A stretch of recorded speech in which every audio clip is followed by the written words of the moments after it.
Salut à tous et bienvenue dans cette nouvelle vidéo où on va analyser ensemble la finale de la Coupe de France qui aura lieu ce samedi soir au Stade de France. Ça opposera le FC Nantes face au Toulouse Football Club. Juste avant de démarrer cette analyse, je vous invite à mettre un maximum de pouces bleus si vous aimez les vidéos que je vous partage sur YouTube. Et je vous invite grandement à rejoindre le canal Telegram les amis. En ce moment c'est une pluie de réussite et de bénéfices. On a la méthode boost qui se déroule à merveille. Chaque jour on vous partage au minimum un boost en public. Le dernier a d'ailleurs été gagnant, c'était en tennis. N'hésitez pas, il y en aura encore pas mal pour ce week-end. Si vous voulez vous remplir les poches, sachez que c'est une astuce vraiment très intéressante. Je vous en dis pas plus, n'hésitez pas à rejoindre le Telegram dans la description si vous souhaitez voir les pronostics qu'on joue sur cette méthode. Donc les amis, ici je vais vous partager mon analyse pour le match Nantes-Toulouse. C'est une très belle affiche, d'ailleurs pour ceux qui s'en souviennent, le FC Nantes était déjà en finale la saison passée contre l'OGC Nice de Christophe Galtier. Ils avaient d'ailleurs réussi à l'emporter 1-0 sur un but de Ludovic Blas. Donc déjà, première info à prendre en compte, le FC Nantes a l'expérience de cette Coupe de France, ils l'ont gagné la saison passée et ce sont bien évidemment les tenants du titre. Du côté du Toulouse Football Club, c'est une équipe que je suis depuis un petit moment parce que je suis pas mal la Ligue 2 et la saison passée ils étaient en Ligue 2, ils ont massacré le championnat, ils ont fini vraiment premier avec une solide avance et cette saison ils se retrouvent en Ligue 1, on aurait pu penser qu'ils joueraient la relégation et finalement il n'en est rien, ils sont vraiment plutôt pas mal, ils réussissent une très belle saison, vous allez voir qu'au classement ils sont pas du tout concernés par la relégation parce qu'ils sont tout simplement 12e avec 41 points et on a Brest qui est 17e avec 32 points, donc qui est le premier non relégable. Donc vraiment Toulouse c'est une excellente saison pour eux, ils sont dans leur objectif de finir en milieu de tableau, ils sont en finale de Coupe de France, donc ils ont l'occasion de faire vraiment quelque chose de grand. La saison passée ils ont gagné la Ligue 2, cette saison ils peuvent gagner la Coupe de France et Nantes qui a fait également une saison plutôt intéressante parce qu'ils ont joué l'Europa League, ils ont notamment tenu en échec la Juventus de Turin en se faisant éliminer après, mais en tout cas c'est une bonne performance, un bon parcours européen pour les Nantais qui ont acquéri de l'expérience. Alors du coup forcément ce qui s'est passé c'est que vu qu'ils ont joué l'Europa League, ils ont eu un petit peu de points qui se sont perdus en championnat, comme vous le voyez ici, ils n'ont pas gagné depuis un petit moment, il y a 2 victoires sur les 10 derniers matchs, et en plus de ça, c'était 2 victoires en Coupe de France, donc attention les Nantais, qui sont un petit peu en difficulté au niveau du classement, vous allez le voir, parce que certes, ils sont en finale de Coupe de France, mais c'est encore loin d'être joué pour eux de la relégation, tout simplement, ils ont 32 points comme Brest, qui est, comme je le disais, le premier non relégable, donc attention aux Nantais, qui au final ont encore une fin de saison à faire, contrairement aux Toulousains qui vont jouer plutôt tranquille la fin de saison, en essayant de finir pourquoi pas dans la première partie de tableau.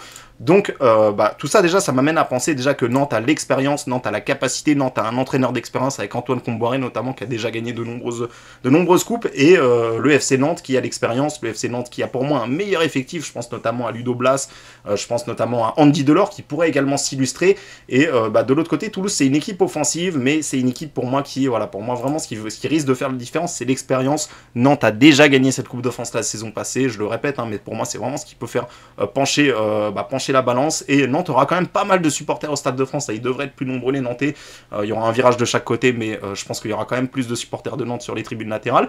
Alors on va commencer justement à analyser un petit peu tout cela. Alors voir Nantes outsider, moi ça me surprend vraiment, pour moi on n'est pas loin d'être sur un 50-50, même je donne même un léger avantage à Nantes, pourquoi? Parce que voilà, je vais le répéter, mais ils ont l'expérience, ils ont pour moi des joueurs de qualité, de meilleure qualité que Toulouse, ils seront au Stade de France, un stade qu'ils connaissent très bien, parce que comme je le répète encore une fois, ils ont gagné la Coupe de France la saison passée, et Toulouse de l'autre côté, voilà, ils arrivent un petit peu là par hasard, et aussi quelque chose qui risque de faire grandement la différence pour moi, c'est tout simplement le parcours des deux équipes. Vous allez le voir, Toulouse à chaque fois, à chaque tour, pour se hisser en finale, ils ont été favoris, ils ont joué des équipes où voilà, ils étaient quand même plus ou moins avantagés. Alors ici, ils nous sortent le truc un petit peu bizarrement. En tout cas, voilà, les demi-finales, Nantes a éliminé l'Olympique Lyonnais et le Toulouse Football Club a éliminé Annecy et ça a été très difficile pour eux. Annecy qui avait éliminé l'OM d'ailleurs. Donc vous le voyez, Toulouse qui avait ouvert le score, Annecy qui avait réussi à égaliser et dans les 5 dernières minutes, Toulouse qui prend l'avantage et c'était vraiment très chaud les amis parce que si là il y avait eu match nul, il y aurait eu directement les tirs au but, ce qui aurait pu laisser un espoir pour Annecy d'arriver en finale. De l'autre côté, on a une équipe de Nantes qui a quand même éliminé l'Olympique Lyonnais, qui faisait quand même un objectif de cette Coupe de France. Donc c'est une énorme performance. Il y avait eu un envahissement de terrain. On sent vraiment que les Nantais ont envie d'aller la chercher. Donc voilà, Ludovic Blas qui avait marqué en finale la saison passée et qui a marqué en demi-finale contre Lyon. Donc eh ben, il pourrait pourquoi pas s'illustrer sur cette finale tout simplement. Donc les amis, on a assez bavardé. Maintenant, je vais vous dire vraiment ce que je pense de cette finale. Donc déjà, voir Nantes outsider, pour moi, ça me dérange. Pour moi, Nantes devrait être favori, ou alors au moins, il devrait avoir la même cote que Toulouse. Là, la seule chose qui font que les bookmakers vous laissent Toulouse favori, c'est qu'ils ont une meilleure place au classement, hein, clairement. Ils ont plus de buts inscrits, etc. Mais pour moi, ça risque pas de se jouer là-dessus. Donc moi, ici, en victoire finale, Nantes qui gagne la coupe cote à 2, je trouve ça vraiment pas mal. Hein. C'est vraiment une très très belle cote. Si vous souhaitez suivre ce pronostic, je vous invite à mettre 2% de votre capital grand maximum. Ça vous permettra de doubler la mise. Il y aura bien évidemment les prolongations ou les pénaltys en cas de match nul, ce qui est également possible. Hein. On peut pourquoi pas avoir un match offensif. Hein. Toulouse, c'est une équipe qui marque quand même pas mal de buts, donc je serais pas surpris qu'on ait pourquoi pas un 2 buts partout et Nantes qui se qualifie en prolongation ou au tir au but. À voir d'ailleurs quel gardien sera du côté de Nantes. Si c'est Alban Lafont, je pense que les Nantais ont de bonnes chances de remporter cette finale. Et du coup, ce que je peux vous proposer également, c'est Nantes ou match nul pour ceux qui veulent vraiment assurer le truc. Bon, certes, c'est une petite cote à 1,51. Je pense pas que moi je vais la jouer personnellement, mais pour ceux qui veulent, pour moi, ça me semble être quand même une valeur sûre. J'ai du mal à voir Toulouse gagner en 90 minutes. Vous pouvez également prendre Nantes rembourser 6 matchs nuls qui vous fera une cote plus ou moins équivalent à celle de la victoire finale à 2. Et du coup, je vais vous partager aussi un petit buteur. Je sais qu'il y en a pas mal qui aiment les buteurs, je sais qu'il y en a pas mal qui jouent les buteurs. Alors moi, c'est pas trop ma spécialité. Je pense que si on joue un buteur, ça sera sur notre méthode boost. Hein. Les bookmakers nous proposent forcément des boosts sur cette finale. Donc encore une fois, n'hésitez pas à rejoindre le canal Telegram. Vous verrez nos boosts et vous allez encaisser avec nous, les amis. Hein. Ces temps-ci, on ramasse vraiment énormément sur cette méthode boost. Donc n'hésitez pas à rejoindre le canal Telegram. Pour ce qui est des buteurs, moi je vois bien Ludovic Blas s'illustrer. La saison passée, il avait marqué en finale. En finale, les amis, hein, c'était contre Nice, et il a marqué en demi-finale aussi, également contre Lyon cette saison.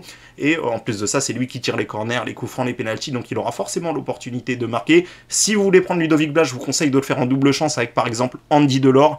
À voir, moi je vais attendre de voir ce que les bookmakers nous proposeront le jour de cette finale. Mais voilà, en tout cas, également Palois, hein, pour ceux qui veulent tenter une grosse cote. Hein, Palois, c'est vraiment un joueur incroyable, exceptionnel. Il va bientôt prendre sa retraite d'ailleurs, les amis. Hein, il commence à se faire un peu vieux. Et sur les corners, il est quasiment tout le temps au rendez-vous. Il est extrêmement dangereux, il est grand et il est fort de la tête. Donc pour moi, c'est également possible que Palois ait des opportunités de marquer.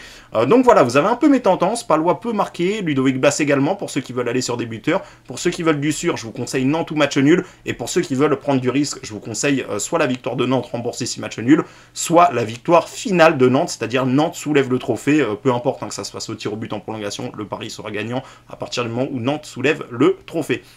Donc voilà les amis, j'espère que cette vidéo vous a plu. Hein. Donc encore une fois, moi, le premier pari que je vous conseille, c'est victoire de Nantes. Après, vous pouvez, pour ceux qui veulent prendre moins de risques, prendre du Nantes remboursé 6 nuls, par exemple. Prendre également du Nantes ou match nul. Et pour ceux qui veulent aller sur les buteurs, vous avez un peu mes tendances. Mais en tout cas, n'hésitez pas à rejoindre le Telegram. Mon pronostic personnel, je vous le partagerai le jour du match. Hein, parce que là, on est un peu en avance. Je tourne la vidéo un peu en avance. Mais je vous le partagerai sur Telegram avec grand plaisir. Donc n'hésitez pas à rejoindre. Vous avez le canal dans la description ou dans les commentaires. Et sur ce, les amis, je vous souhaite à tous une bonne finale, bonne chance dans vos pronostics pour ce week-end, et on se retrouve très vite pour une prochaine vidéo ou tout de suite sur le canal Telegram.